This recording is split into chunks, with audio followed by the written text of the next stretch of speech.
Welcome back to Friday Feeling. We are all about love on Friday. And we have Oprah's love ambassador, Kailen Rosenberg. She's a celebrity love architect. Tell us what that is. It's a big job.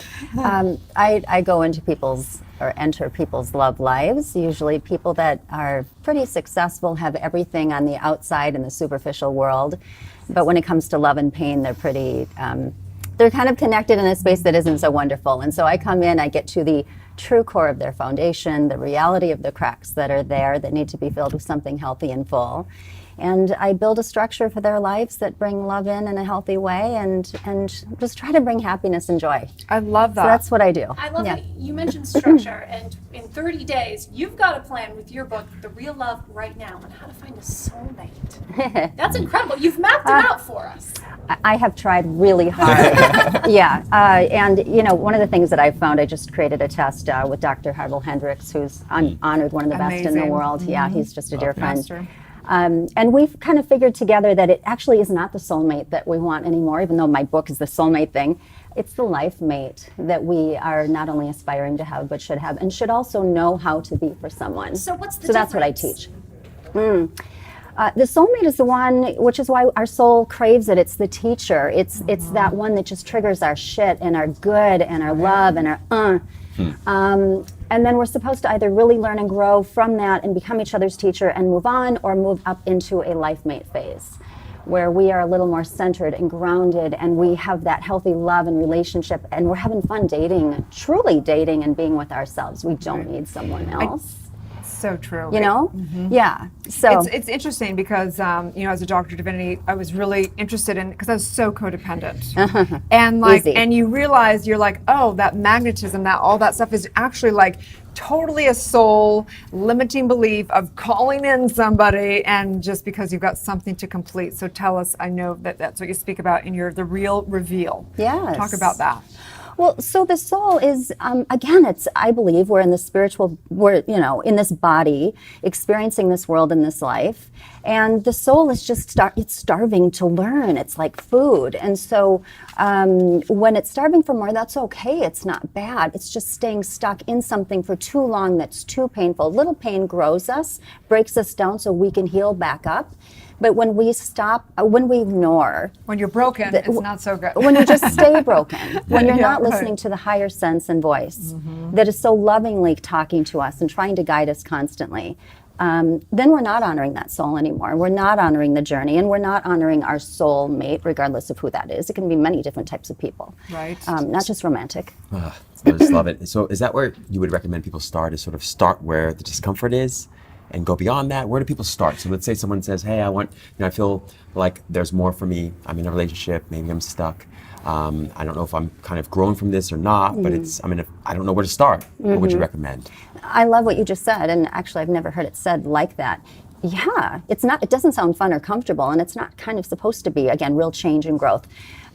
Start where the discomfort is.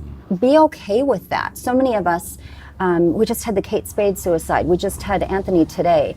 Are afraid to go where it's uncomfortable and painful, and they carry so much shame with that.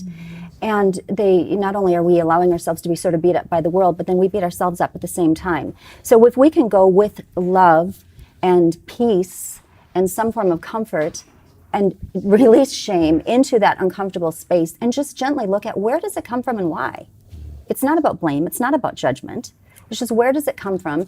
How can I find peace with it, to understand it, to then do what I need to do to heal and grow beyond it? So many people are scared of that, though, because a lot of times that requires you to end the relationship, to be single in doing that. That was the case with me. Yeah. I mean, maybe that's the reason why some of us are really single, is because we have to do that. But that's the scariest place to be. It can be. And the most lonely. It can be. And because it can trigger abandonment, it can trigger childhood stuff, right? Most of what we carry comes from that childhood space, the things we didn't get from our mother and father, the things that we didn't, that our mother and father didn't receive prior to them finding one another. I mean, it goes on and on and on. At a certain point, the buck has to stop with us. again, What do you mean we just can't keep swiping and our answers? Okay, you talk about the 3 different levels in the reveal: the ego mate, the soul mate, and the life mate. Talk about that. yeah, well, that darn ego mate. So thank God it's only about 10% of us. The ego mate is the person. It's the psychopaths, the sociopaths, the clinical narcissists. It's the really heavy-duty, wounded people that are in so much pain they're just deeply stuck. They cause a lot of junk, a lot of pain in this planet I've been on to many one of those, different yeah. levels. But that's a space and a phase you can be in, and you want to stay away from them. In the soulmate phase, it's about 80% of us. It's split into soulmate in transit 1 and in transit 2, depending on your level of growth and awareness and healing. It's, again, where most of us are finding each other, we're duking it out, we're getting passionate, we're having great sex, we're doing all these things, but we're not really, most of us are not evolving to that, again, other 10% of life mate phase, which is, again, that highly evolved spiritual sense of self. I know who I am. I really love who I am. My crap and all. It's all good. I'm still learning. There's no such thing as perfect. Do you know what I'm saying? So, so the dating app that I have, the Large Social Club, I created that because I was sitting as a relationship expert and had been called by one of the biggest in the world to be a face and a brand for it. And I said, unless you're willing to fix and shake up what you have, even though you're taking in billions of dollars, you're also harming hundreds of millions of lives. And I want something better on this planet. Amen. So, amen, right? Love that. Yeah. Let's have some rosé to that. Yeah. So created this app that truly does vet people. It vets based on the tests that Harville and I and also Helen Fisher put together. That is, or I'm not, no, not Fisher, sorry. Helen LaKelly Hunt, his wife, his lovely wife. But so that you can onboard into and through this Real Reveal test to find out what kind of mate you are, why you attract what you do, and it's all okay, why you stay in the wrong relationships too long, get to a healthy phase, and then there's an algorithm connected to it that actually matches you behind the scenes, and it criminally vets you, and it vets you identity-wise. So now we have this fully vetted app that's out there, and we're excited. I have We're a question excited. about this. And we're going to energetically heal the world with love. That's my whole plan. Well, Yeah. Sign Something me up. small. I accept the challenge, but I don't know necessarily if I want everyone to have like the reveal.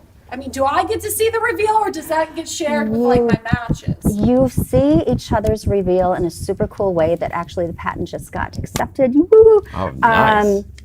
So each time you answer a question of the Real Reveal, a color, like the soul chakra colors, ping to an empty, what begins as an empty heart that we all have when we're starting.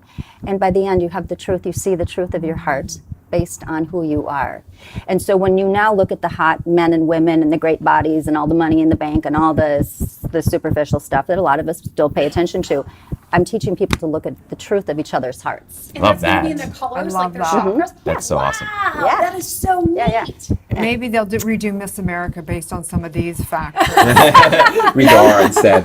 Beauty inside out, right? Beauty inside out. And the test really also is about love readiness, right? Isn't that a huge part of it? It is. Well, Yeah. people think that because they're lonely or they're single that they're ready for love, and they're ready to be loved. They're ready to feel fulfilled, but they're not so ready to have a really good, solid relationship. And they deserve to know how to do that and to have that. And so does their potential partner. So we're teaching along the way, and Right. we're just all about love. So important. We all need the it. conversation, the conscious conversation is so important because I do think that so many people look to a relationship to fulfill something that is really delusional instead of Yes. really just truly sharing your life or whatever it is. And I think a lot of people say they want relationship, but they really don't. They just want a hot, passionate drama, something going on.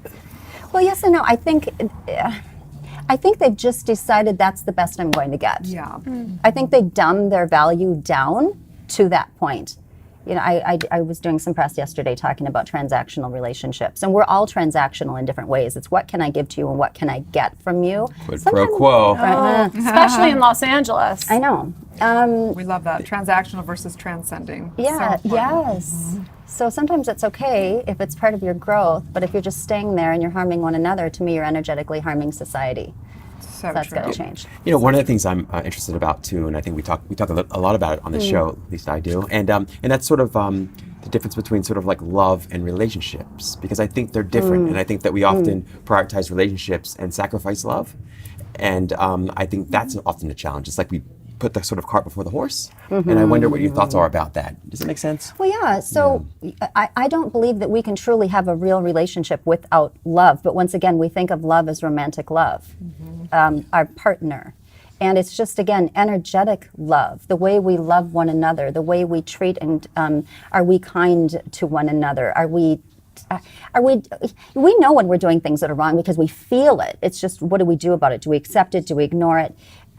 So I just think that, once again, if we can get to a space of first learning what it means to love ourselves, to just be so okay with who we are, good and bad, then we can finally experience that love with one another in real relationship, right? Because all of the divide, all of the discord, all of the pain from ISIS to Trump to whoever you voted for, it's just a disconnect from love. It just is. I don't mean to sound all whatever, but no, you're in the perfect place for it. That's what we are. Okay. You're just speaking your truth. We love that. Absolutely. How did you get here? How did you get into this place of being so, evolved and to be a love architect? Yeah. I'm still a student myself. Well, we all are. Yeah, you have to be. I think in order to be even a good teacher, you need to constantly be in a space of being willing to learn more and more and more. So I grew up with a mother who was a hippie on her way to stardom, who was doing a lot of LSD and sleeping with a lot of men.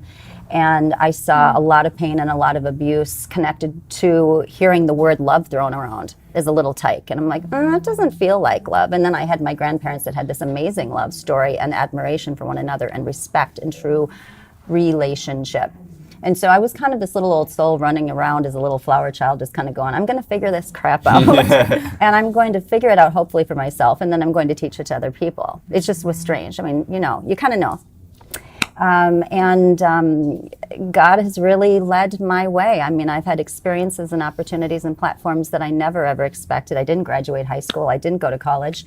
But God gave me Oprah. God gave me the Today Show. God gave me some pretty well-known people that have large platforms as well. And it's just like, if I can just honor His glory and honor the blessings He's given me to help other feel blessings and peace, then amen. Yeah. Wow. I would swap high school, college, and graduate school for Oprah. Wow. It She's is cool. So beautiful. Tell people how they can find out more about what you do in the Love Architect. Yeah. So if they're interested in healing and transforming their lives, and when it comes to love with themselves, with one another, they can go to thelovearchitects.com. If they're single and ready for love, or they want to learn to see how ready they are for love or experience that, they can go to thelodgesocialclub.com, and it's just taking off. It's free for the first year. We're onboarding people authentically. We're not putting a bunch of bots on there. So, but in the meantime, I just say to everybody, just go be love. Go be Love love. that. Wow. I love it so much. Go be love. We'll be back with more. Good morning, LaLa Land.